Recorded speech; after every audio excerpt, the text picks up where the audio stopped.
Hello and welcome to Journey Lines, the podcast answering the question, how did they get there? I'm your host, Kim Minnick. Every episode, I invite a guest to complete a reflective exercise where they plot the ups and downs of their career against a line of neutrality. Together, we explore the highs, lows, and everything in between. With me today, Jonathan Bulette. Jonathan, how are you today? Hello, Kim. I'm doing really, really well. It's an honor to be here. I am so excited to have you here. This has been, 6 months in the making now, so pretty pumped. Before we dive into your journey line, I'll ask you the question I ask everyone. What you got going on these days, personally, professionally, holistically? What's happening?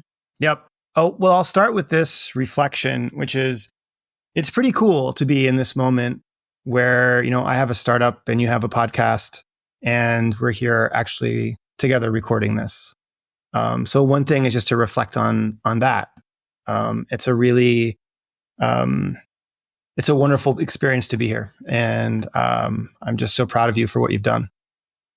Thank you. For listeners, Jonathan and I worked together at my last full-time in-house job. I think we fired each other at some point. Yeah. I don't know who terminated who or who outlasted whom, but a couple years on, here we are. That's funny. Yeah. Well, you have got quite the journey. Oh, no, you didn't even say what's going on these days. You've got a startup. I'll start with that. So personally, professionally, holistically, personally, I live in Santa Monica with my incredible wife. We've been married for over 10 years and our relationship gets better and better. And we have 2 kids, a boy named Rex, who's 8, and a daughter who is 2, and her name is Paulina. And Rex is really into basketball. Paulina is a handful. She's really into healing. So she, like yesterday, she insisted on me laying down as we're trying to get ready to go to school, put a blanket over me, and then put Band-Aids on my nose. Healing like a future doctor. That's totally what I was thinking. Yes, she's got that. I really thought you meant healing like how my dog heals on a walk. And I was like, what? Oh, that's funny. There was a previous listener was talking, or previous guest was talking about a backpack with a leash and being judged. And we have not gone that far with Paulina. Okay, well, if it happens, you won't be alone. Well, I am so excited to dive into your journey line, quite possibly one of the most visually appealing journey lines we've had. Folks can check it out down in the comments. But why don't you kick us off? We've got a gorgeous tree. We've got some birds hanging out. Sure. Well, I'll say the first thing about the journey line is I was inspired by the thumbnail for the podcast. It has this like botanical element to it, which I really liked. And I was like, that's beautiful. I really like that. And so then I thought about, okay, so if I was going to use a botanical element, what would I choose? What would be meaningful to me? And I came up with this motif of a tree. And in particular, the tree in the journey line is the first thing that came to my mind was a sycamore tree that was on a farm that my dad grew up on near the Delaware River in Pennsylvania. And as I mentioned in the journey line, his cousin controversially sold the farm to a quarry. And so the tree and the farm is no more. So now it kind of lives on as a kind of, a tree in my imagination. And so that was the sort of anchoring point, is sort of like a deep origin, I guess you could say. I have my parents in the tree, Jane and John, and my younger sister, Emily, is in the tree. And I decided to start in college. I attended Bucknell University, and I came across I was working as a projectionist. Like in a movie theater? Yeah. It was like a screening series. And so it was like a campus job. And it was like a foreign film and strange documentary screening series. And really fun. So it was like screening 35 millimeter prints, which is like a crazy thing to be doing at any time, especially, now almost unheard of, but even at that time, it was like really rare and unusual prints. And I had no idea what I was going to put on, right? So I would show up, take the reels, thread them through the machine, turn it on. And this film came on called Atomic Cafe, which was made in the 80s. And it is all like found media kind of archive. So there's no narration. All the music comes from period sources, and it sort of tells the story of the atomic era of the United States in the 1950s. All the kind of like old duck and cover public service announcements and things like that. And it just sort of kind of shows you the cultural fabric of the country when we were living under the specter of the Cold War and the threat of atomic annihilation, primarily through the lens of kids. And it's a wild film. And I was totally transfixed by it. I'd never seen anything like that. And afterwards, I was in like a spell, and I just fell in love with the power of storytelling and how transporting it can be to put somebody in a mood or in a spell like that. Wild. So this really kicks off like, because what I know about you is a person who genuinely tells great stories and is wonderful at it. And I feel like this is such an amazing kickoff. This is a silly question, were you actually like changing the reels as they ran out? I feel like that's very romantic cinema. That's very stuff. funny. Yeah. There's like you have to watch in the upper right-hand corner of the frame, and there's a little like white dot. And so it starts off big and then it kind of gets smaller, and you have to be ready with the second reel to like switch it over. Wow. Yeah. I wonder how often that happens these days. Well, probably rarely. Fun fact, it's not really that fun, but it is a fact. At another screening where I was, let's say, like less attentive in my duties, we were screening Toy Story, and I started the second reel first, and then just didn't like. I didn't. Yeah, it was like, that's weird. I don't remember the movie starting this way. Anyway, because you're halfway through. That's right, halfway through. Well, speaking of maybe some mistakes at this job, you kind of you start your journey line out with a little bit of a drop. Yeah. Because did you get suspended? What did you do? Yes.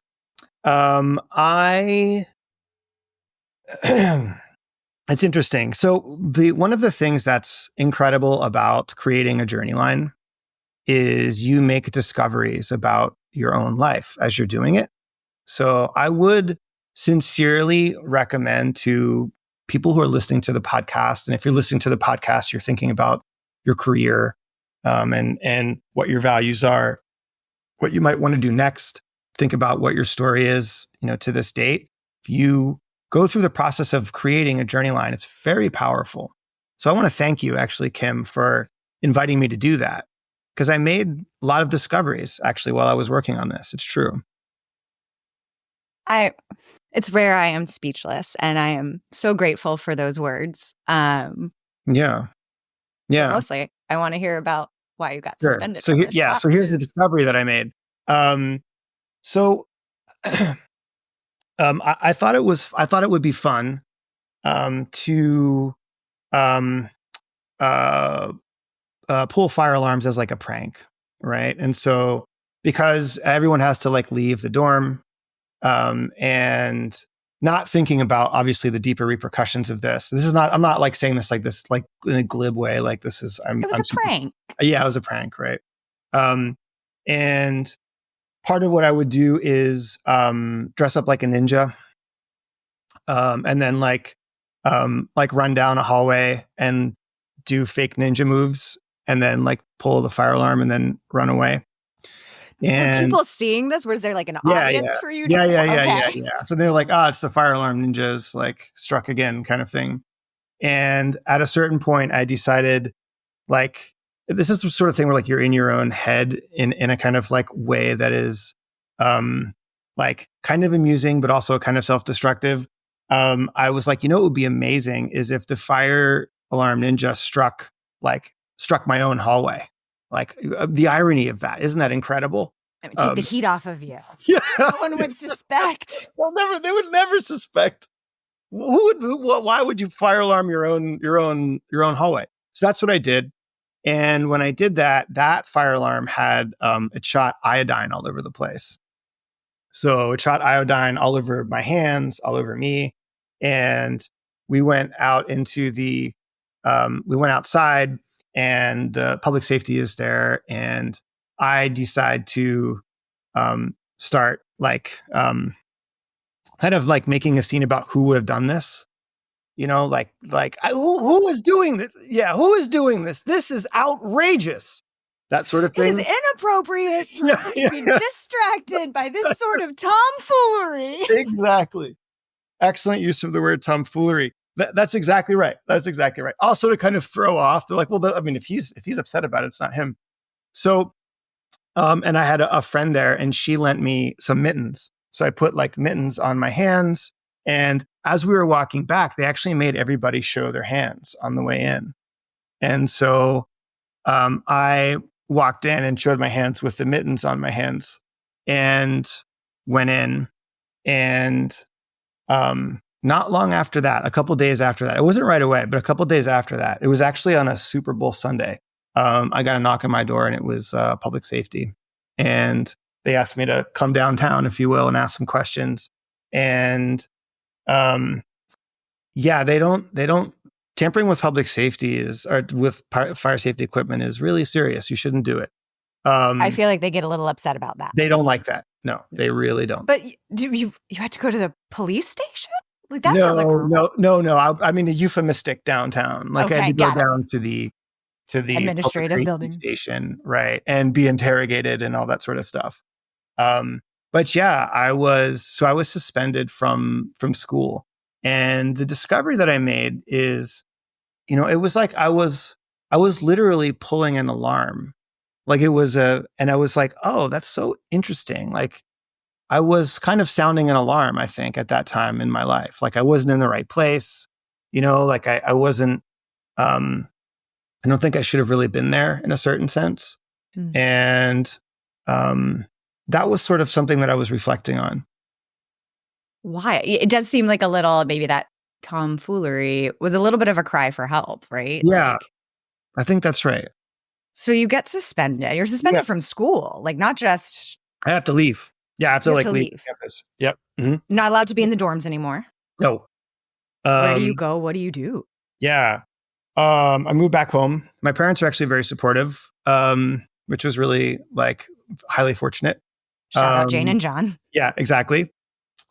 Take a restaurant job, which actually turns out to be amazing. I get a job at this Argentinian restaurant, waiting tables, learning about jazz.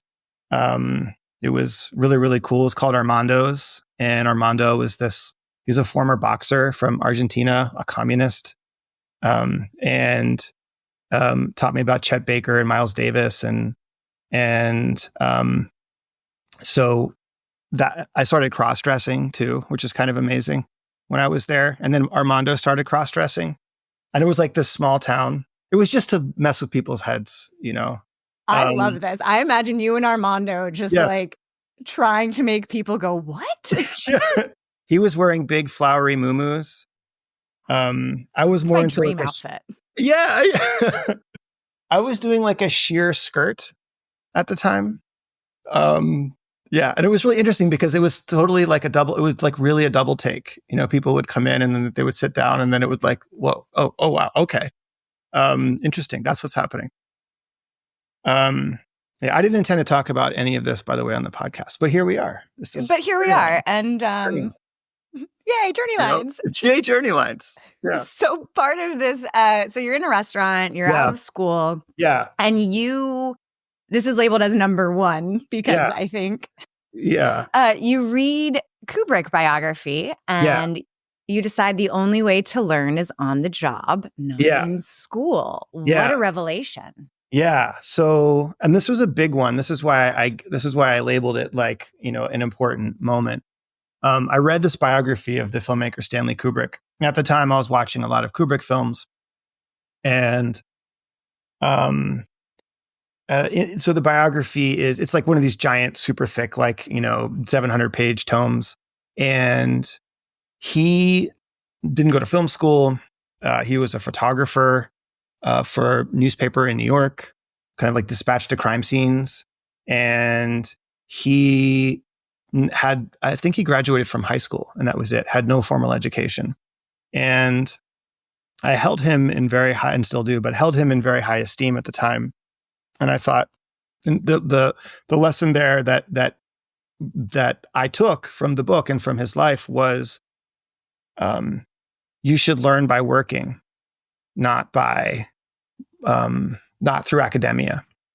And this whole question of like getting advanced degrees or being in the professional world has been like a kind of tension for me.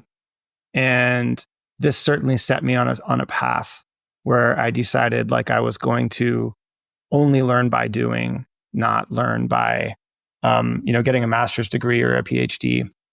But even today, I think like, what would have happened if in a parallel universe, if I would have, gotten advanced degrees and gone down a different path? What did you originally go to school for? Philosophy. Or what path were you on? Philosophy. Yeah. Yeah. Interesting. Yeah. And clearly like a PhD in philosophy is like, you're only going to teach. And I didn't want to teach. I wanted to make things. All right. So you decide no more school. You're done. Yeah. I did go back and I did finish my bachelor's degree. In philosophy? I did. Yeah.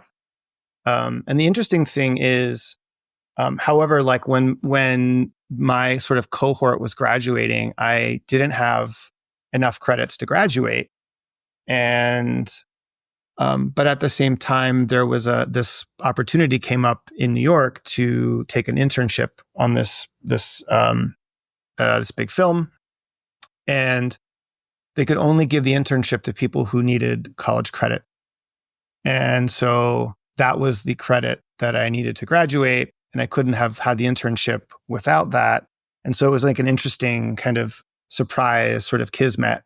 So I, got in a car and drove through the night and ended up in Union Square for like a 6 a.m. call time and was, working on a big motion picture. I mean, like any aspiring storyteller, head off to New York, head off to the big city. Yeah. How great that you can take this internship. So you're there for the 6 a.m. call time. Yeah. How's the internship go? How's the call time go? Well, I was exhausted when I showed up, obviously. And it was like this, good luck, there's a 12-hour day ahead of you now. I had no idea what any of that was. It was crazy. It was a big movie at the time. Charlize Theron was in it, Joaquin Phoenix, Mark Wahlberg, Faye Dunaway, James Caan. It's a really big movie. My first assignment was to get in a 12-passenger van with a Teamster, and we were shooting in New Jersey at the time, so we had to go through the Holland Tunnel, and we were shooting out in New Jersey. And I guess Faye Dunaway had like 5 cell phones, and she needed one of the cell phones that she didn't have on set. So my first job was to get in a 12-pass van with a Teamster, come back into New York, into Manhattan, go into Faye Dunaway's apartment, find the cell phone that she needed, and then bring it back out again. And I thought, like, this is kind of interesting. That is a wild first thing to do. Yeah. I don't think a lot of people can say, I've been in Faye Dunaway's apartment without her and did not get arrested over it. I don't think so. So I'm assuming you crushed this internship. Yeah. It was, I made a lot of friends and got a lot of advice. And, but one thing I will say about it is, so the film was produced by Miramax. And so this was the height of the Harvey Weinstein's power. And even so, I was like obviously 65 million layers away from him, but some of the people I was working with were not. And one of the things that I experienced was there was just a really weird kind of vibe where it was like, if Harvey was going to show up, like 4 or 5 different people would compete to order the pizza that he liked. So like, there'd be like 6 different pizza deliveries showing up with like the exact right pizza for Harvey so they could bring it to him. And That's weird. It was weird. It was weird. It was bad weird. It just felt bad and weird. Uncomfortable weird. Yeah. And I was, again, like I saw him sometimes, but like I was not like in the orbit. I was an intern. But I could still pick up that like there was something not right on some level. And I didn't know like if it was, this is just what big movies are, or this is what the professional world is, but there was just something off. And obviously it wouldn't be till much, much, much later, 2018, I think, when like allegations started to come out about what was really going on in his orbit. But the advice that I had got from seasoned people who were working there was create your own stuff. Don't try to climb the ladder. Like make your own work. That's good advice. Yeah. Don't just try to get string jobs together and move up a ladder. And so that was when I had offers to do stuff after that, and I didn't do it. And instead, I, again, like sort of taught myself screenwriting. I don't think very well, but I nevertheless, it's like you taught yourself screenwriting. Yeah. I was like, I'm just going to read all the books, and I don't need, I read a bunch of screenplays, and then I wrote one. How was that? It was. How long did it take? I have so many questions. Yeah. It's embarking on something like that is, it's interesting. It's actually not that different from embarking on any kind of really ambitious thing where you don't know the outcome. It's like, sometimes it's really fun and exhilarating. Sometimes it's very frustrating. Oftentimes it's lonely. But I think the point in the journey line is, I completed it, and there's actually a contact that I had made on the film, who actually since then has gone on to create a Media Rights Capital, which is like one of the biggest studios in the industry, in the entertainment industry. He's but he, at that time we were intern buddies. And so I sent the screenplay out and didn't hear back. And then I got into my head about it. So I should just say, for the sake of the story, I complete the screenplay. And this is like physical. You physically print the thing out. Yeah, you're writing it like it is. Yeah, it's like a hard sending copy. It in. Yeah, it's a hard copy. It's not like you're emailing anything. It's like a hard copy. Go to Staples and like whatever, get the. Was that like a satisfying moment, holding your screenplay in your hand? Yeah, it's thick. It was like thick, and it was like a heavy thing, like a heavy object. Yes, and like a big padded envelope. And I don't know what exactly I expected to happen. I think I expected, I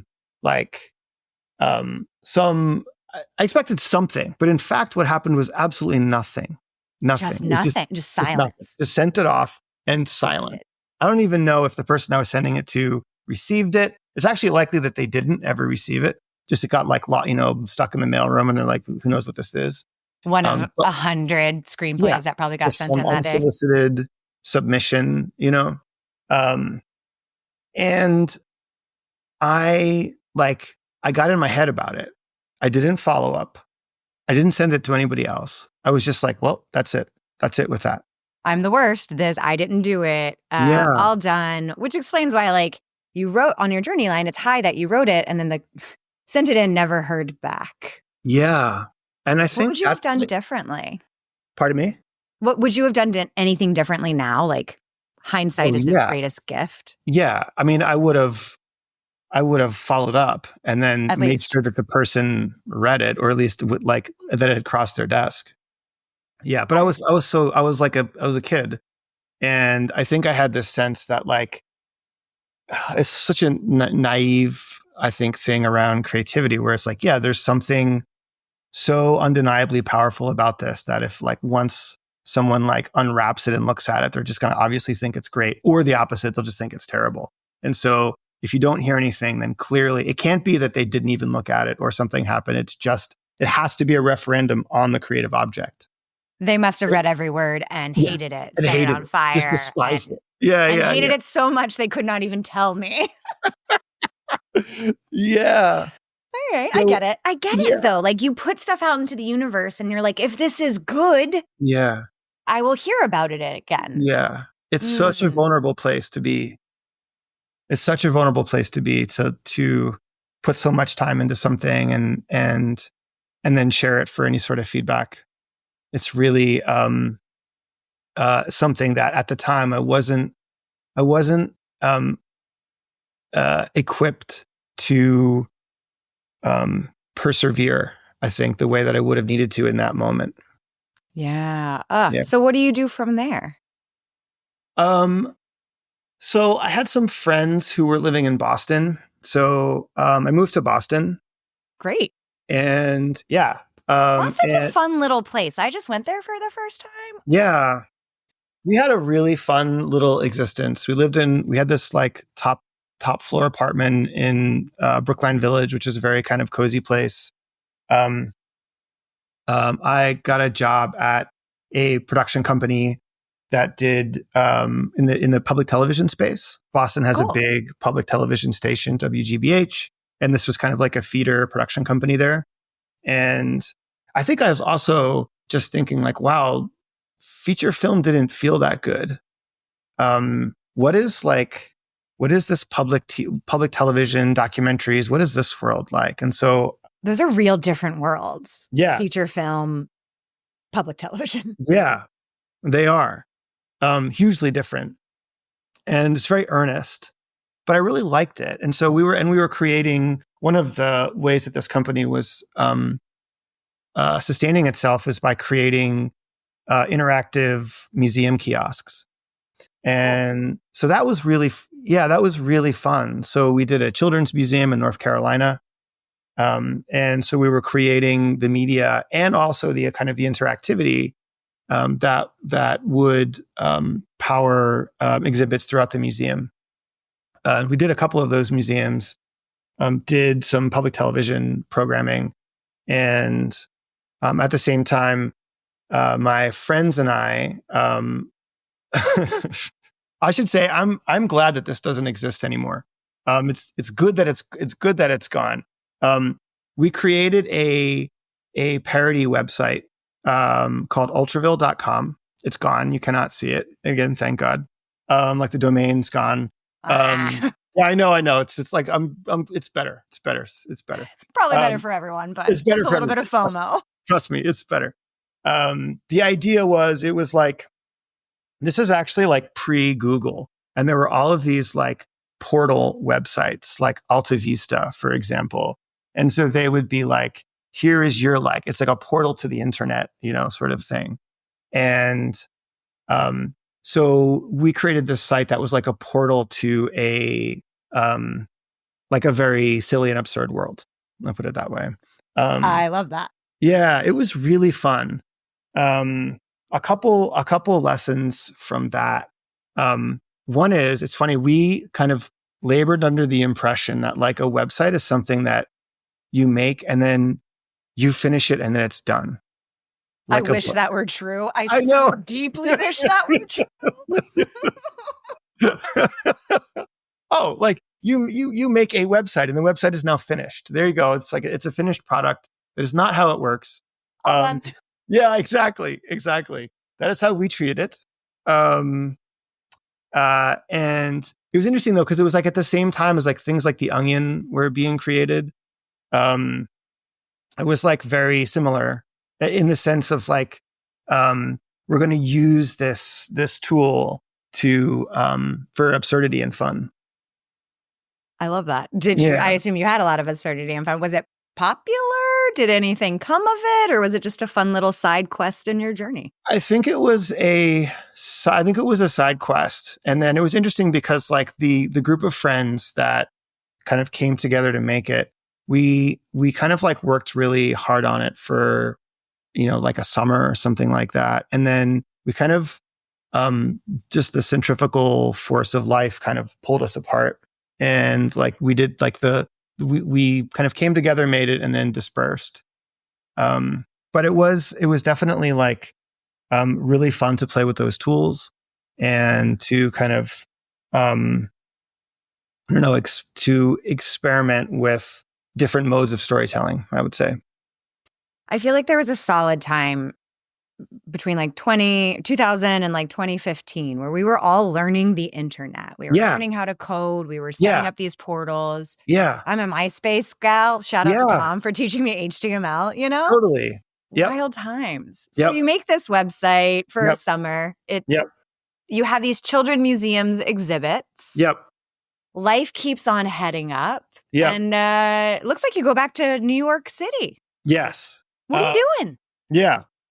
So I moved to New York because Boston was cool, but I just loved New York. And that was the place for me. Like the energy, the creativity, it was just where I wanted to be. So I moved back to New York and took a job teaching, and which actually ended up being really important. I started as a sub. I was subbing, and then I taught a 5th grade classroom, and then I started teaching science. And this was primarily at a school on 21st and 8th Avenue in Manhattan.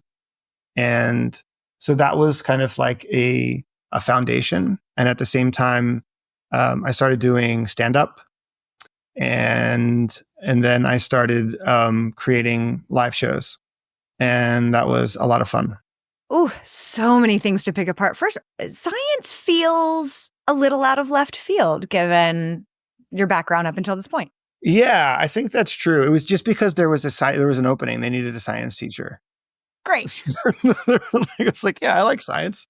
I mean, I had when I was at that production company in Boston, we did a bunch of science content. And so I was like, yeah, it's kind of like that. And I should also say, I was Montessori educated.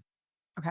And that was a really, in elementary school, and that was really important to me. And so I decided to try to implement sort of Montessori learning processes in this little science classroom, and again, teach myself how to teach. Teach yourself how to teach? Yeah. For folks who aren't familiar, what is Montessori learning like? Oh, that's such a good question. So I only know it. I had a friend who similarly, and she's like, I don't know, we had this class about cloud watching. So that's about my familiarity with Montessori style learning. Yeah. So Maria Montessori is the kind of the creator of this technique. And I believe the story goes, so this is in Italy around the turn of the century. She's in Naples, and she's tasked with educating these kids that are sort of from working class. And she has no budget. And these kids, really have no kind of formal education whatsoever. And so she puts in place this very practical approach to learning, which is very kind of hands-on, where you take practical materials and you put them in the classroom at eye height so that kids can access them. And you start with really basic hands-on things, like for counting, for example, there's these classroom materials that are like these color-coded beads. And so they're in different units. So like the light blue beads are beads that are in pairs, and like bright pink is beads that are in 3. And like cobalt color is beads that are in 4, something like that. And so you learn counting by actually holding these physical objects in your hand and then like laying them on the floor. And I remember like it was thrilling to try to create giant numbers by taking the beads and laying them all the way along the classroom. And then you could actually really count, like, this is like 740, which is like, an absurdly large number. But this is what that looks like. This is what it physically looks like. And so Montessori is about hands-on learning. The other thing that is really exceptional about it, there's 2 other things. One is it's mixed age. So you're in a classroom with kids that are older and younger. And the teacher certainly like sets the kind of the culture in the class. But let's say if you and I were in the class together and I knew you were really good at writing, then and I'm working on a story and I have questions about writing, even if I would direct them to the teacher would direct me to you. And I would sit with you and you would teach me. More of like a community style learning with those different levels of expertise at your age bands. Cool. Exactly. Yeah. And so that's really, really powerful. So you would know, like, this kid is the math expert and you might be the writing expert. And this person really knows geography and this person loves botany. And then you create materials you would create the learning materials for the classroom, which is really cool. And then the last part of it is you create your own schedule during the day. So it's like I remember we had these like green little kind of planner books, and you had to do like one of each of the 5 subjects. But when you did it during the day was up to you. So I would say like, okay, I'm going to start with math today because I feel like doing some addition or something like that. And I'll save my writing till later. And so the feeling in the classroom is all of these people sort of pursuing their own kind of course of independent study. And they're working at different paces in different subjects. And that's fine. They're working at the pace appropriate to them. Yeah. And what they're interested in. And the main thing is like, just get good at learning. Yeah. So how did you bring some of those philosophies into a science classroom? Yeah.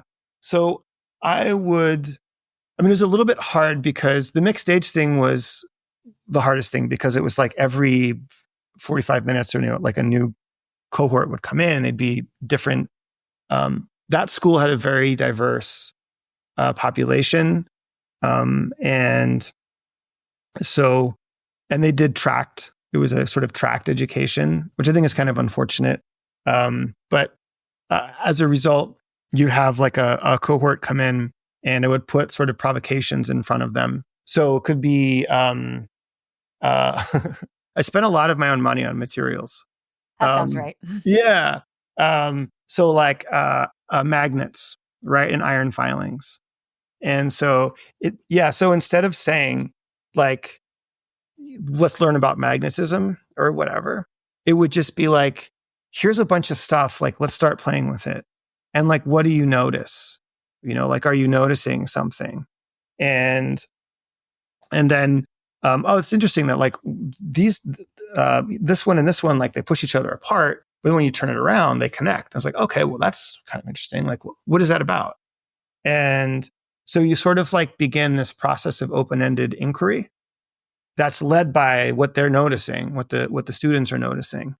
And then what I would do is negotiate with some of the other teachers to move kids from different ages in and out of the class so that you would still have like, it was really valuable to have some older kids in the classroom and then have them. So you'd have like, 2 or 3 third graders working in a small group and then 1 4th or 5th grader. And like, that was actually like a really cool like little working unit. And a lot of times the kids who are older, who are in the classroom, it's like, they didn't feel like they were with the little kids. They felt like a feeling of leadership, like they were able to guide them and help them. And it really helped them, I think, certainly there's a few kids like behaviorally really helped them to be in that role. Amazing. So you are leading a science class, bringing in some cool things. And then on the side, you're exploring, you said stand up, you said beard championships. We've got some dog shows going on. What is happening outside your 9 to 5? Yeah. I'll give you an example. Yeah. So I was doing stand up and then I was hosting stand up shows, primarily in the East Village. So that would be, like weekday night sort of thing. We had a show called Nobody's Getting Famous Tonight that I really liked. Perfect. Yeah, it was a great title. It set the tone perfectly well. And it was just a place for comedians to come and like workshop their material. Like really, it was fun. That was a great little show. And then occasionally we would do bigger shows, and it's so weird to think about this being relevant to like later in life. But so we did this show called Dog Show Party, and so Dog Show Party, at its height, we were running it at a place called Tonic, which I don't think exists anymore, which is again like Lower East Side, and it's capacity of like 700-800 people, I think. And it was like, when this thing worked, it was like sold out, lines around the block, like it was a thing for a brief shining moment. And what we would do is kind of pirate the signal, the broadcast signal from the Westminster Dog Show, like the television broadcast. And then we had kind of video mixers where you could kind of separate the video signal from the audio signals. And then we could put video on top of it, if that makes sense, and audio on top of it. So we had projection. It was 2 floors. So it was projection on the top floor and the bottom floor. And then we created this kind of alternate presentation of the dog show around it. So we had our own, we had like our own commentators. We had dog show dancers. We had our own like kind of interstitial segments. We had live gambling, which is also amazing. So and completely legal at the time, I'm sure. That's definitely not, without a question, not legal. But it was amazing because like people were really betting, and I was like, I cannot believe some stuff. I'm like, I can't believe that we did that, because it was like, we probably could have lost a lot of money somehow. You know what I mean? Like if somebody made some sort of bet that, but whatever, that didn't happen. We also, it was a partnership with this nonprofit called Rational Animal. And so it was also about kind of visibility for animal adoption. There was a slight purpose to it. We also had a lot of actual dogs. So we had people bringing dogs, and people brought all kinds of like obscure, unusual dog breeds there. So we judged some of those dogs that were there. Then we also had the dogs. This didn't work, but we tried to have the dogs judge the humans. It's a good thought. I do kind of want to keep workshopping this one. No, as you can imagine, not all the segments worked. Hey, you got to try it. You never know. It was only fair if the dogs are being judged, then the dogs should also be able to judge the people. I would actually rather watch that. It's so interesting. But I remember like leaving so we charged door like tickets, and then we did like a bar split. And I remember leaving those events with like giant wads of cash and thinking like, this is so crazy that like that worked.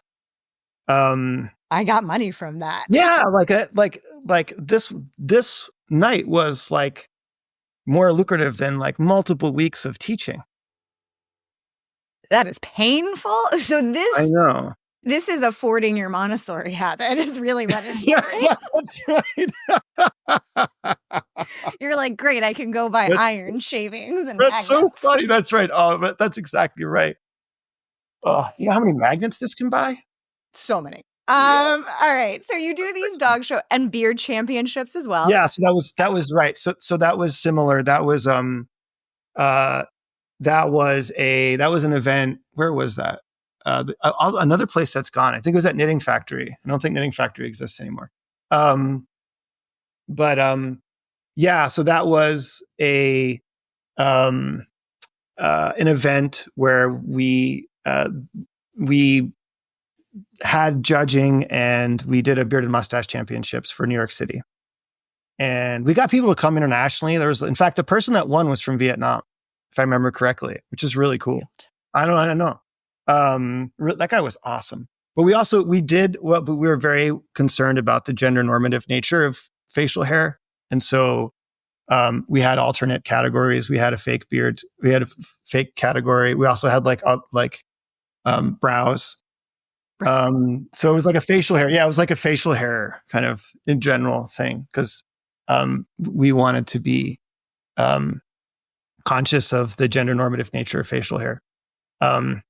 And Yeah. And as a result of that, I was able to, through somebody who was making a documentary about the beard and mustache world, I made a transition into, or was offered to make a transition into television production. So leaving behind teaching. Yeah. And it was definitely like a hard thing to do. The decision came down to two things for me. One was the money. And then the other thing was, at the time, because they needed teachers, I was able to teach and not have a master's in education, but I was going to need to get a master's in education to stay. And I just didn't. Which sounds like more money you're sinking into the job that isn't paying you as well as the TV production job. Exactly. And I just didn't, again, like I just didn't want to go to school to. Right. We already covered that part. Yeah. I'm not going, no. Stanley Kubrick. Yeah, that's right. I'm not going, I don't want to do that. So you transitioned to TV. Yeah, that's right. You've been discovered, I think. I think that's what they call it. I don't know, but it was really, for a while, it was really fun because it took me to all kinds of places. I ended up working for National Geographic, which was just a lot of fun. I mean, it was like National Geographic at the time was going through this transition from like traditional nature to reality television, which is a whole nother conversation. So that part of it wasn't great, but we were still able to, like Monday morning, get on a plane and go somewhere. And then you have to just show up, meet people, and try to tell their story as quickly as you can. And that was a lot of fun. Amazing. And you keep doing that for a while, and you sell a TV show? Yeah. So I got really into this question. It's funny because, with what has just happened in this country politically, I think was a shock to a lot of people, including myself, who I was sure Kamala was going to win. And very disappointed that she didn't. And at the last time I remember really feeling this way was during the Bush administration, and especially when he got reelected. And it was like, how did we just do this? And so I got really interested in red state America. Just trying to understand, like, because I grew up in Philadelphia. I've been in a blue world. And I had a friend who's a lovely person. She's a photographer, and she was doing this photo series about kids who were aspiring to be in NASCAR. And so I started traveling with her to North Carolina and spending time with these kids who were aspiring race car drivers. And one of them was from Kansas, and I went to Kansas. And I just got into this world there. Outside of Kansas City, about an hour and a half outside of Kansas City, there's a dirt track speedway. So it's not paved, it's dirt, called Lakeside Speedway.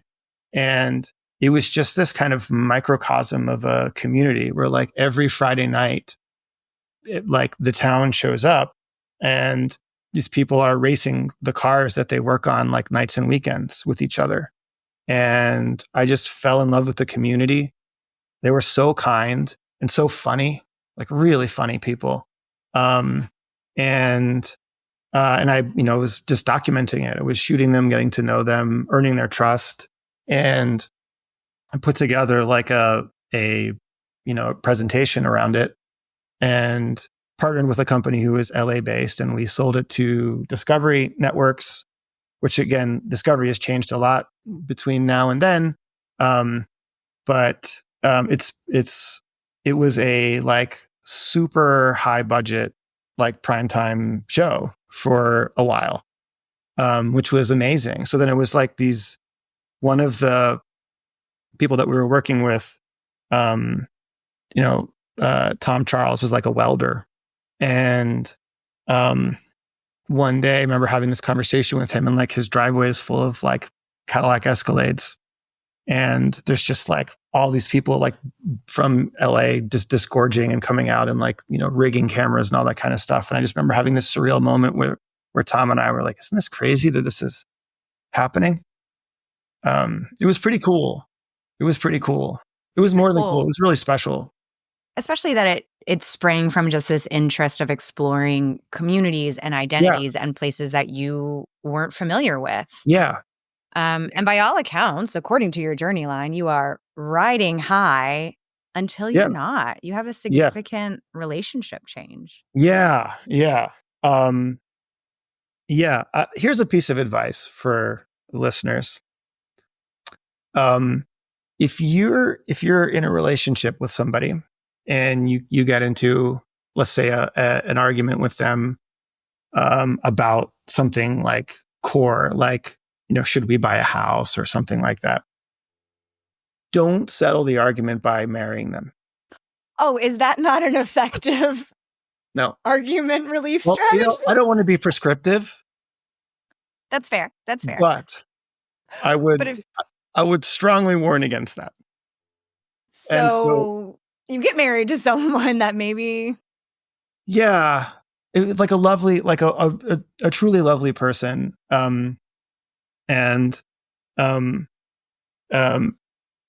But ultimately not the person that I think we were not meant to be together. Great person, not your person. Yeah, exactly right. And so we did like a city hall wedding, super fast. We were like, fine, let's get married. Settle this argument by getting married. That's how we'll settle it. I know how to solve this. Let's get married. Yeah. So like got married very quickly in City Hall. And I think also I was of the mind where I was like, what is marriage? It's just a piece of paper, like that. I had that. Yeah. mindset. I think I had that similar sentiment early in my early mid 20s. I was like, why do I need that piece of paper? And now exactly. A little bit older, it's heavier than just a piece of paper. Yeah. Oh, it's more. It's more. It's a lot more. It's a lot more. Yeah. Yeah. So you rip up your piece of paper. Yeah. One thing I had found out, this is another kind of realization I had made, was and I found this out much later in life, but my father had also been married once before marrying my mother. And I subconsciously or consciously replicated that pattern. Wild. I'm from the South. I'm from the southeastern United States, and we like to call those starter marriages. Yep. All right. Yep. Well, so I was just going to say, so that was my starter marriage. And one thing I didn't expect was what, like, because again, marriage is just a piece of paper. What is it? But then when you get divorced, it became a lot of pieces of paper. A lot of pieces of paper. And thankfully it was like an amicable, it was an amicable thing. But it became everything. It became like the center of my identity for a while. Like, I'm a divorced person. A divorcee. Yeah. This is everything. This defines me now. Wow. And that's what I was thinking at the time. Sure. It was, I would agree with you. That's not really true. But at the time, that was what I was telling myself. And so I got into this really deep depression. And my way out, again, was trying to use the camera. And so I shot this interview with my dad. My dad's a psychiatrist. He's been practicing for 40 years. And so I shot this interview with my dad and I put it on YouTube. And in the interview, I was sort of trying to ask him questions I don't think I would have felt comfortable asking just in a conversation. But somehow having the camera there and having it be in the structure of an interview made it safer. And so, yeah. And so I did that. And then a little while later, I got a message through YouTube, and it was this person who was looking for him and was unable to find him. And so we connected, And it turned out that this person was a former patient of his. And so I put them in touch. And then she and I started talking. And she was an organic farmer in central Pennsylvania. And she invited me out to her farm. So I went out to her farm, and it was like I had stepped into this place that felt like paradise. There was like this bubbling brook coming down, the middle of this little field, and there were kids running all over the place. And this woman's name is Marcia. Her husband's name is Giles. Giles is like this big ruddy guy who wears a kilt. A kilt. Yeah. He's an amazing guy. He's a chef. And sort of growing food because he wanted to like really source the ingredients correctly. And Marcia had this patina around her of like someone who was just at ease, truly at ease. And I was not at the time. I was far from being at ease. And I just asked her, like, what is your secret? Like, what have you figured out about life? And that sort of started a conversation that began a documentary project, because I really wanted to know the answer to that. Like, how did you, it's funny, it's actually kind of like Journey Lines in a way, where I was like, how did you get here? How did you find this peace? Yeah. Yeah. I wanted to know. I think a lot of people see people like Marcia and are like, how did you get there? Yeah. Yeah. Yeah. I want that too. So you started a documentary series about it. Yeah. Yeah. So I did this interview with her. I got to know her for a while, shot several days of interview with her. And then it began this process that took years. And the reason, well, there's a number of reasons why it took years, but I think the main thing is that she has,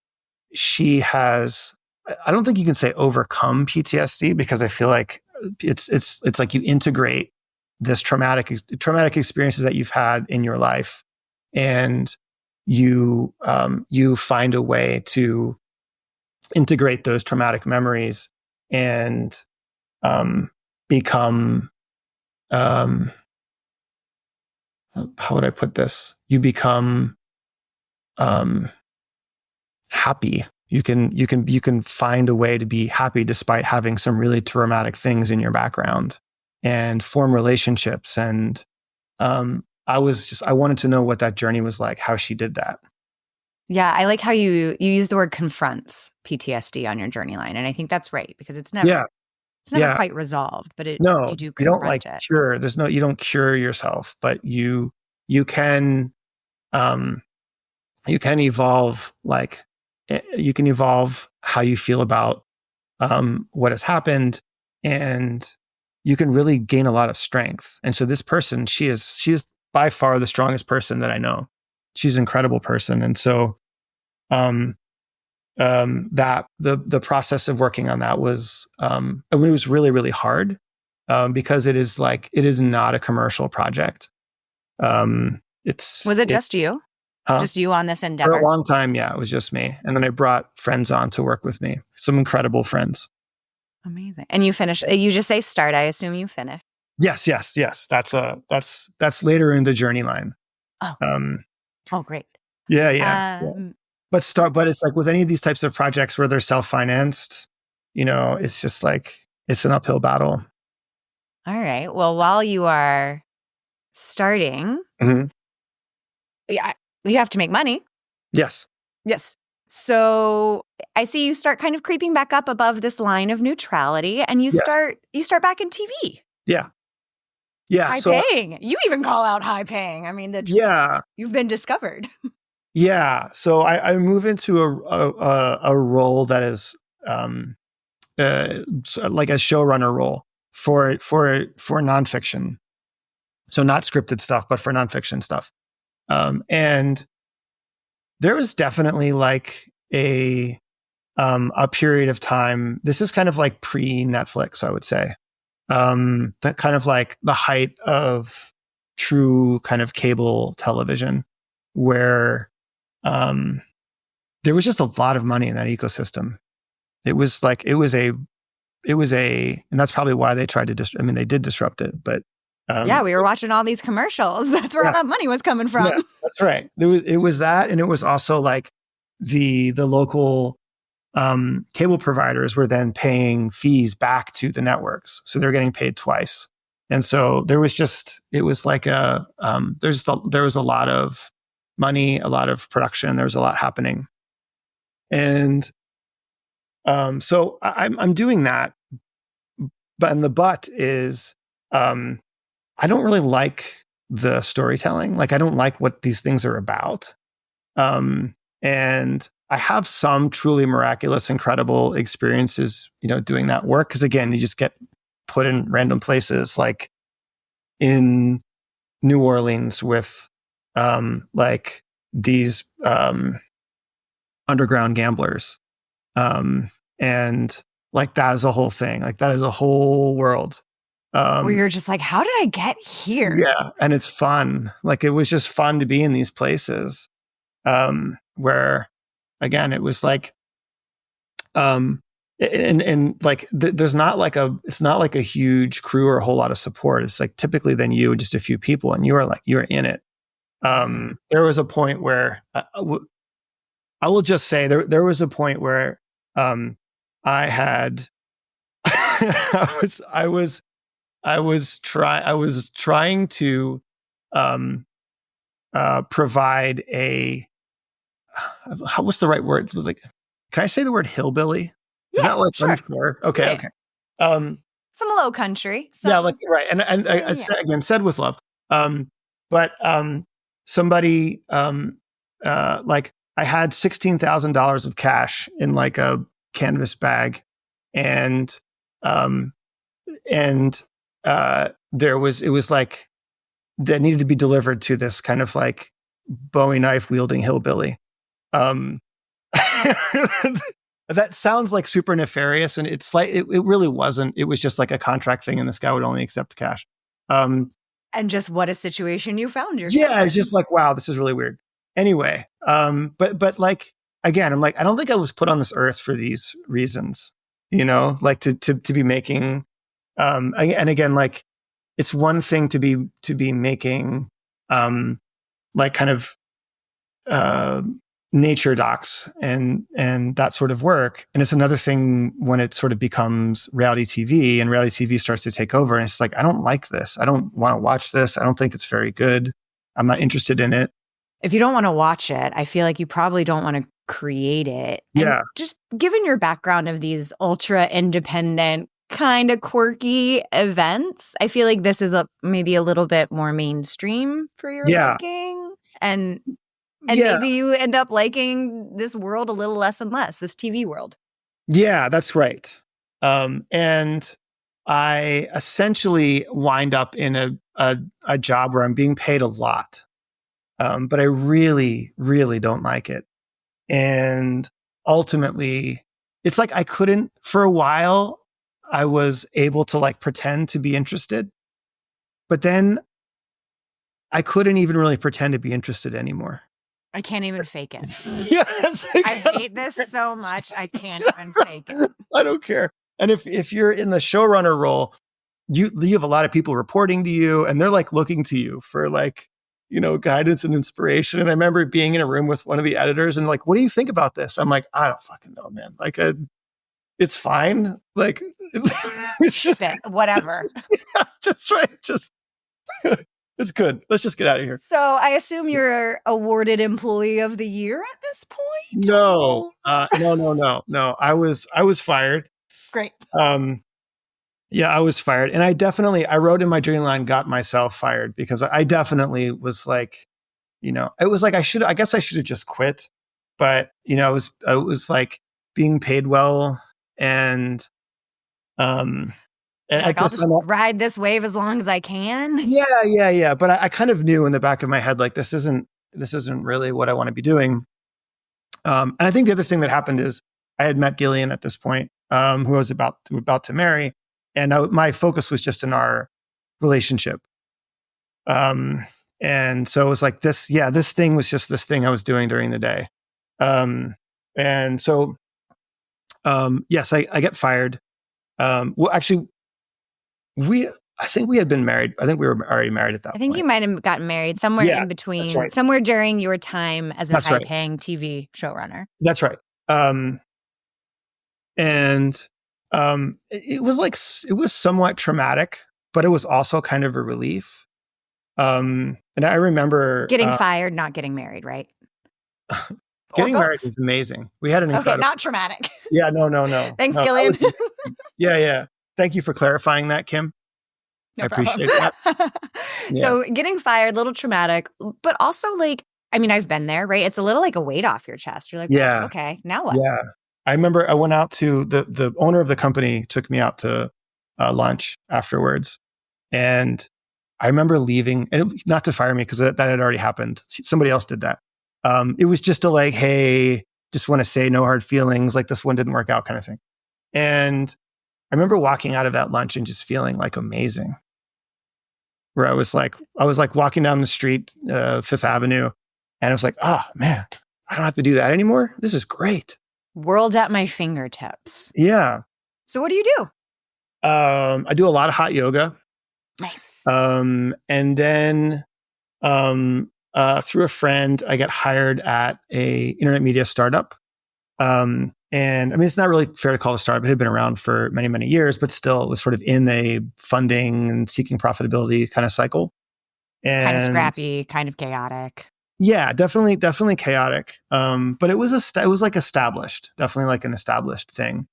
And for a while, I remember this moment of like, it was one of these things where I was sort of brought in to do something, to do this like virtual reality project.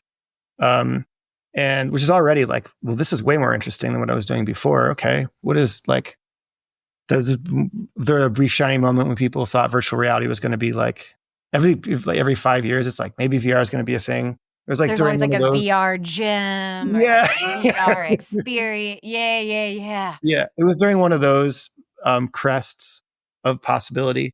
And I remember, like within like an hour and a half of being there, like I was on a call with the client, kind of pitching them a concept, which is like, okay, sure. Haven't even signed anything, but I'll talk to the client and we'll try to figure this out.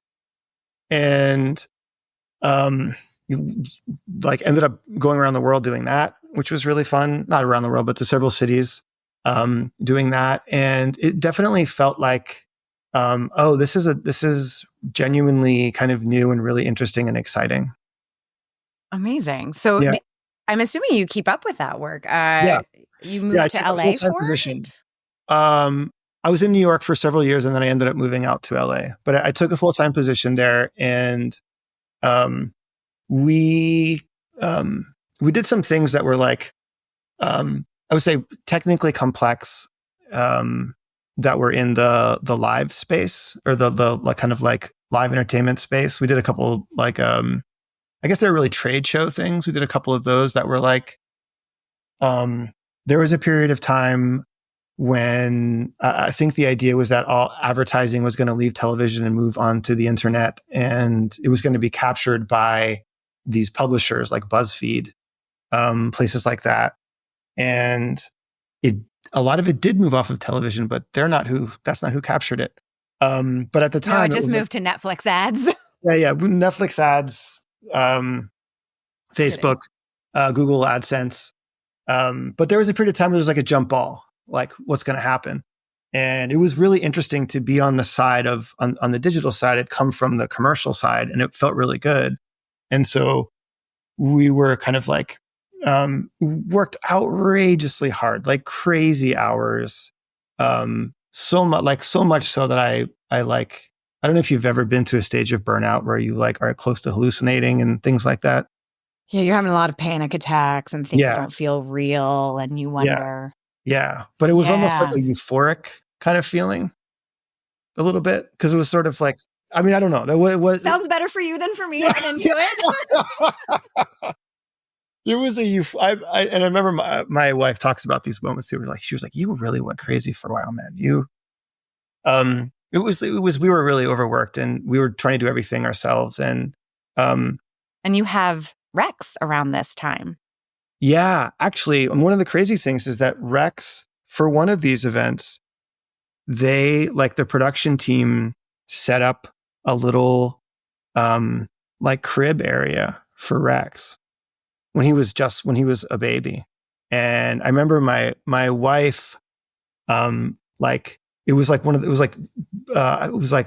just a couple of weeks after he was born. And it was like one of the first times that she put on makeup and got dressed up again, and came to this kind of event, and they had set up this little area for Rex. And it was actually really wonderful. And there was a lot of women there who had been mothers and were mothers and were really supportive of her. And that was actually really wonderful. So we welcome Rex into the world. And I remember having some standing desk set up, and Rex is in a little bassinet thing over there, and I'm trying to work when he's napping. There was no limits. Which you should do when it's your own company. When it's somebody else's company, you should have limits. Yeah, if you work as hard for yourself as you worked for others, what would happen? But you do, almost to the point of hallucination, work really hard for this company. You end up moving to LA. Yep. Yeah, so we moved to LA. So my wife's a dramatic writer for film and television. And so it was her lifelong dream to live in LA and pursue that career. And so we were fortunate enough to do that. So we moved to Santa Monica, which is where we are now. And she embarks on kind of building a career as a professional writer, which is coming to fruition. It's very exciting. It's very exciting. And your internet media company. Oh, man. Less exciting. Oh, man. Yeah. So what happens is, this is 2020, George Floyd. Casual year. Nothing happened. Very under the radar, forgettable year, 2020. Yeah. And so this happened at a number of these companies where they truly kind of imploded, where the reports were surfaced of employees being treated unfairly, toxic workplace culture. And so that started to happen in real time. And it was, but nobody was in the office, which I think must have been part of it on some level, right? It must have been part of it. Maybe that separation gave people the separation to speak up or okay. Yeah. And I think the challenge was, and this was actually mentioned on a previous Journey Lines episode, where this division between the kind of the values that an organization espouses externally versus the actual on the ground business practices internally. Yeah, when those aren't aligned, it's tough for employees. The companies typically implode. It sounds like this might have been a little predictable. Yeah. And so and the challenge with a lot of these companies is they are chasing kind of CPM, and they're chasing ad dollars. And so they just need to produce more and more and more content for less and less and less money. And there were some people editorially that I think really tried to hold the line in terms of a standard of work. But there was also, I think, a real push to devalue the content that was being made, and the people that were making it were oftentimes underpaid, worked really, really hard, kind of becomes like a click farm sort of thing. And so I think that's that was what was happening. And I think there was also, from the management standpoint, there was oversights, let's put it that way, in terms of the way that employees were treated for various different reasons. Some of that coming down to race. And so it became a really, really negative place. And and so it was like, again, it was like, man, at certain points, I've worked so hard for this place and for this brand that for a little while, I have to say, like, I really actually believed in the brand for a little while. And then I began to see, like, oh, this is not what I thought it was. That vision gets shattered. You're starting to face some harsh realities about this media company imploding. Yeah. And then before it finally implodes, they get acquired. We get acquired. Yes, and we get ported over to another company. Which is just as fantastic.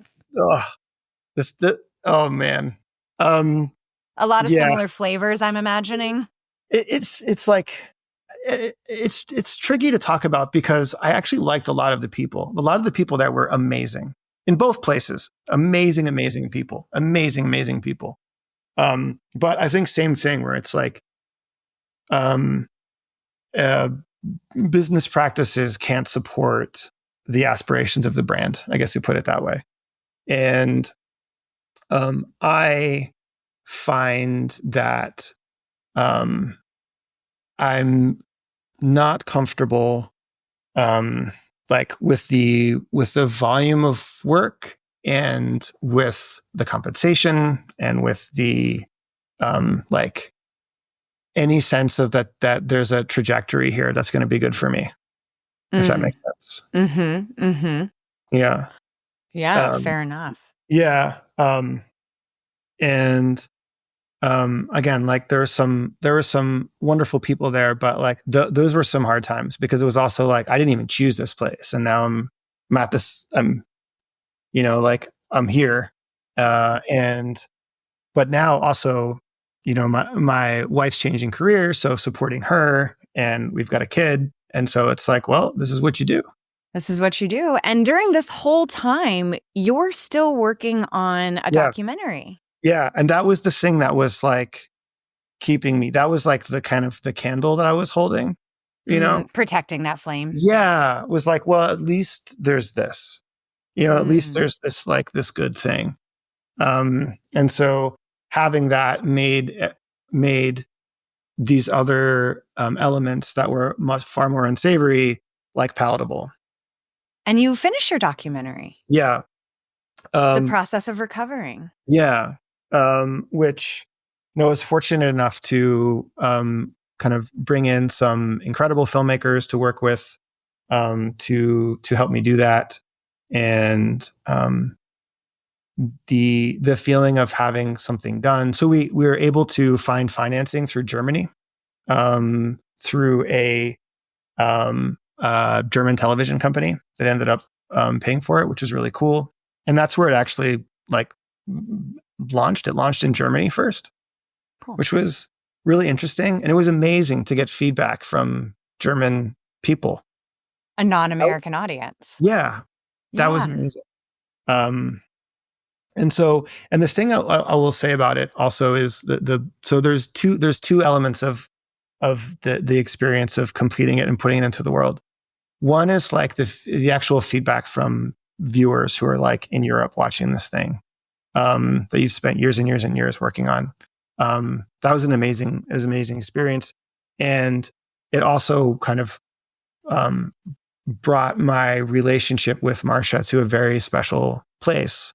And so she is now like, I mean, she always would have been, but she is really somebody that I talk to all the time. And like, it's like, I just, you have this person that is like so wise and strong and powerful, that you have like complete, trust in and respect for, that I can just call anytime. That's really powerful. That is gorgeous. Yeah. And how wild that came from you interviewing your dad. So you could have a more intimate conversation. Ah, Yeah. I'm blown away. Yeah. And so it has had a life in this world. So part of her story is that she was raised in a very conservative Christian world, and that film has had a life in this community of people who were raised in super conservative Christian communities where traumatic things happened in terms of sexual abuse, and they basically had to escape. And so there's a world of people who are kind of like, they kind of consider themselves refugees from these communities. And so that's highly gratifying to be able to say, like, if you want to know how to do it, you could watch that. And she did it, if that makes sense. Well, I feel like I know what I'm adding to my queue this weekend. Well, I will say that's kind of you. I will say, like, it's it's like one of the most optimistic stories I've ever come across in my entire life, truly. But there's some rough stuff in the beginning. It's like this person who's confronting some really traumatic things, and we tried to be real about what those things are. So I will say that. Yeah. Ooh, well, you finished your documentary. Yeah. And this is where our journey lines cross. We're getting kind of close to our confluence. Firstly, Paulina. Yeah. Well, so when that little nugget was born. Yeah. Yeah. So I think what happened is, someone who was an investor in Refinery reached out to me and said, "Hey, I've invested in this startup. You want to meet the founders?" And I was like super unhappy where I was. And so I took the meeting, and I thought that I liked her a lot. The investor was like, had a lot of respect for her, and she's a remarkable person. She has like a great track record, and so and I was also just like so interested in like an enterprise that like had a different business model. Where like a lot of these internet media companies, like the business, if it's an ad-driven media model, it's really hard.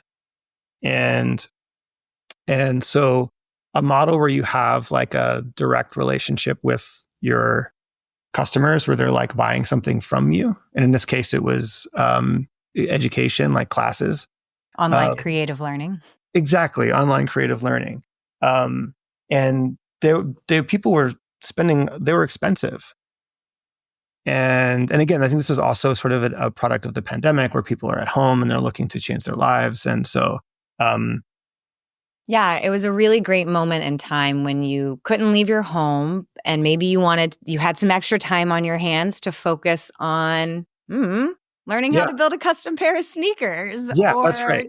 Yeah. Taking on a baking class. Right. Bettering yourself in some way.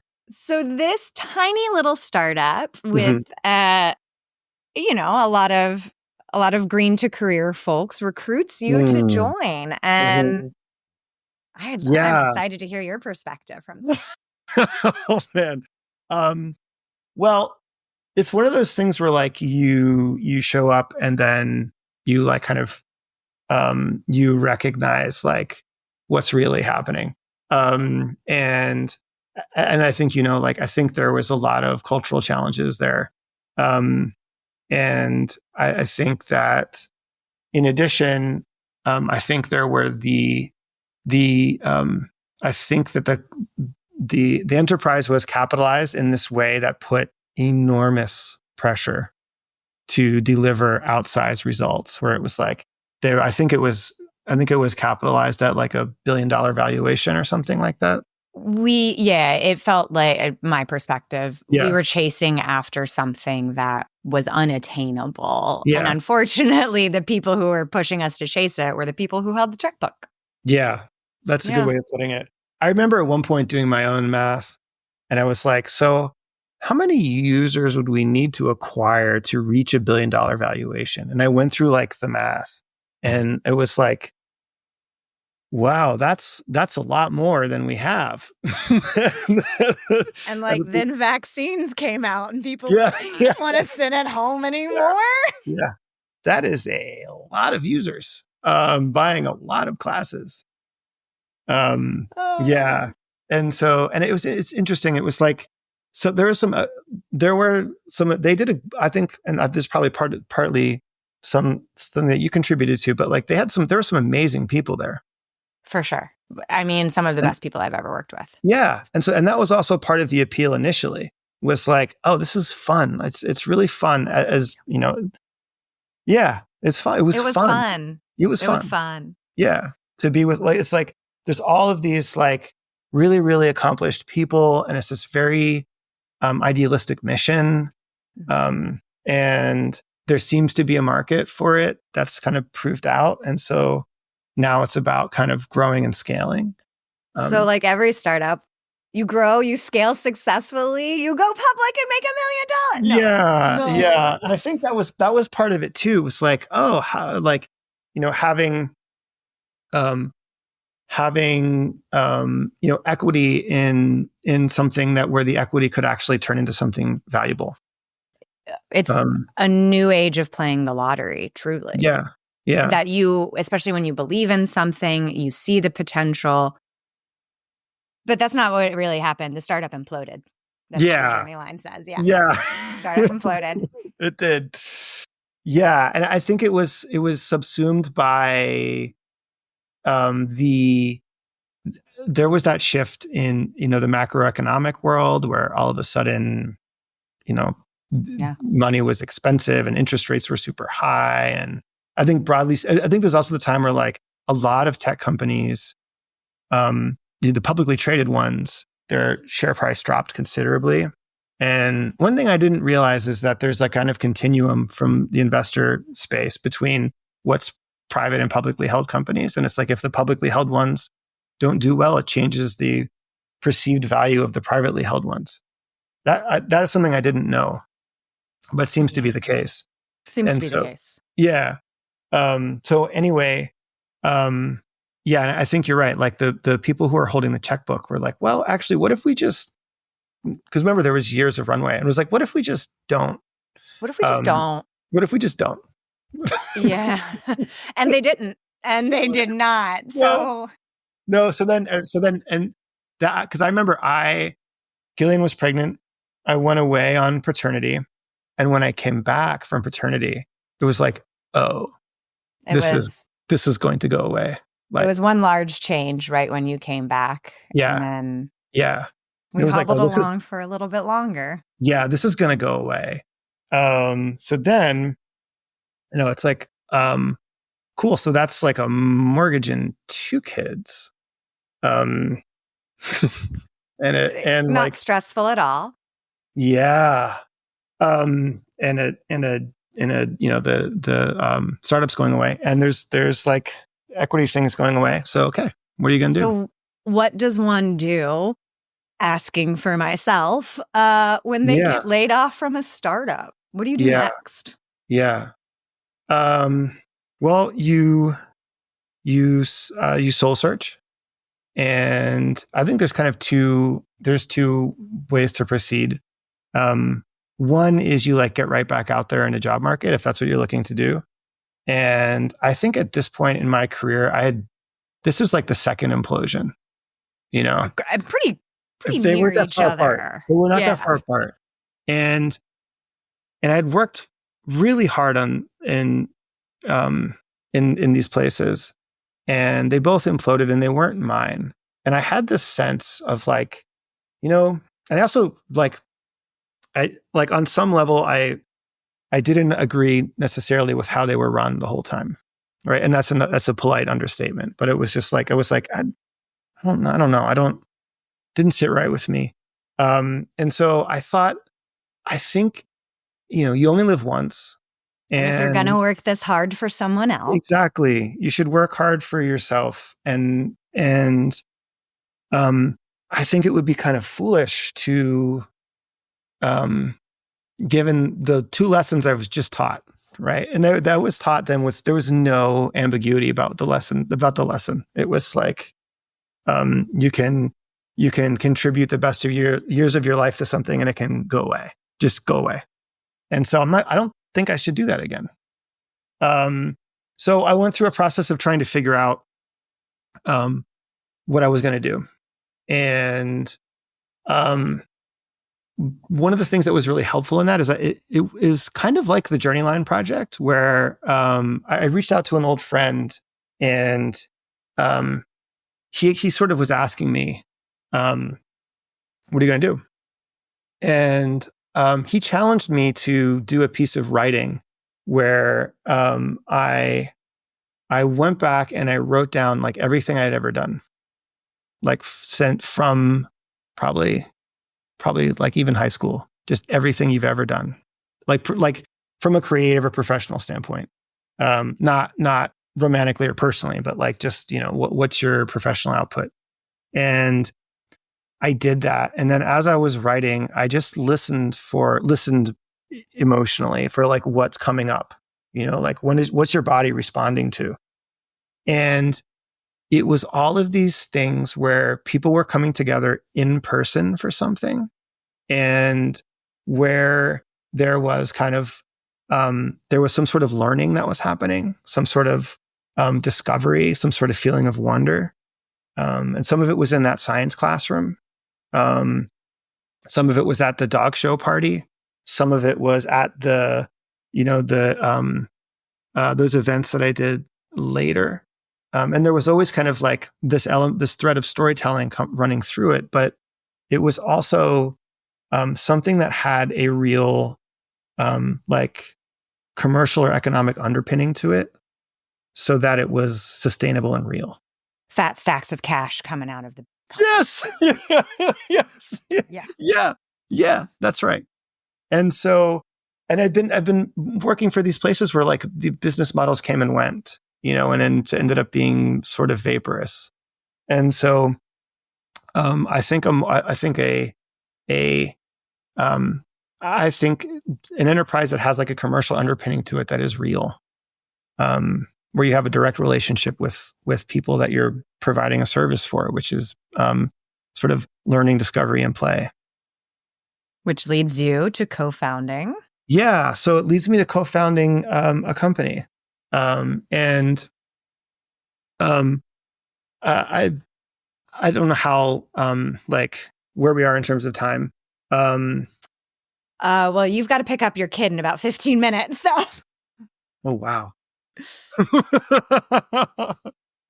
Well, I will say this, that one of the things that happened this year is one of my co-founders died. Oh. And I think it's important to say, in terms of like these this idea of like, well, you end up at this place and it's like, smooth sailing from here on out. And that wasn't the case. And so this past year, her name is Caroline Prue. She's an incredible, incredible person. I was so lucky to meet her and to get a chance to work with her. And so we kind of co-created this idea. And then, she died this year, like in the spring. And so that really challenged me to my core, in terms of the pursuit of this idea and co-founding this company. And, what ended up happening is, this might sound strange, but I started to hear her voice, and it was a really positive thing, actually. After a period of mourning, but it was a really positive thing to sort of be able to hear her. And the thing that she sent me this voice memo, from her hospital bed. I was sending her voice memos when she was in the hospital, and she sent me this voice memo that I received. Her partner sent it to me after she had passed away, and it said, "Collaboration and love are the true tools of an artist."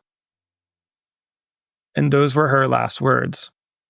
And I felt like, I feel now going into 2025, more grounded in the conviction of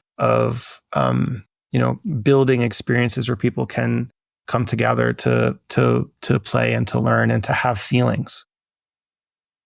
Where can people find out more about this? So we have a site set up at sightseer.fun. The company is called Sightseer. And we have some a little temp site that we made with Caroline. We ran some audience testing and some experiences in partnership with Columbia University at Lincoln Center, and had some incredible feedback. And so I'm now we're in the process of fundraising, and we're going to be taking implementation prototypes and bringing them into the world in 2025. Amazing. I am really excited to see what that looks like. And let me know where those prototypes are. I've got a car. I can go places. Thank you. Well, maybe we'll bring them to you. Ooh, yeah. Bring them up to Napa, please. Mm-hmm. Jonathan, that brings us to the end of your journey line. What do you think is next? What did we miss? Anything else you want to tell the world? The thing I would want to tell the world is, as you are contemplating your own journey line, be kind to yourself.